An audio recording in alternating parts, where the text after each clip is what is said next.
तेज क्यों भगा रहे हो?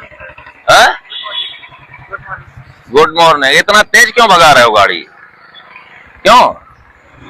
और हेलमेट भी नहीं लगाए हो यार, और इतनी स्पीड से कि तुम्हारी आंखों से आंसू निकल रहे हैं, इतनी स्पीड से गाड़ी भगा रहे हो, ऐसा क्यों कर रहे हो? अरे जल्दी में थे तो जल्दी का काम बहुत खराब होता है। कहते हैं जिनको जल्दी थी वो चले गए। क्या है? क्यों नहीं समझ में आ रहा है आपके? चालान कर दें आपका। सॉरी सर, नेक्स्ट टाइम है? प्रसाद लेने गए थे मंदिर के लिए, प्रसाद लेने गए थे। प्रसाद लेने गए थे मंदिर के लिए?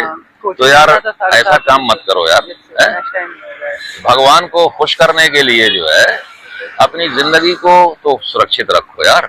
है? वहां अगर माथा टेकने जा रहे हो तो कम से कम सही सलामत जाओ आओ। है? तो क्या करोगे अब? नेक्स्ट टाइम ऐसा नहीं होगा, आपको प्रॉमिस कर रहे हैं। प्रॉमिस कर रहे हो? चलो ठीक है, जाओ।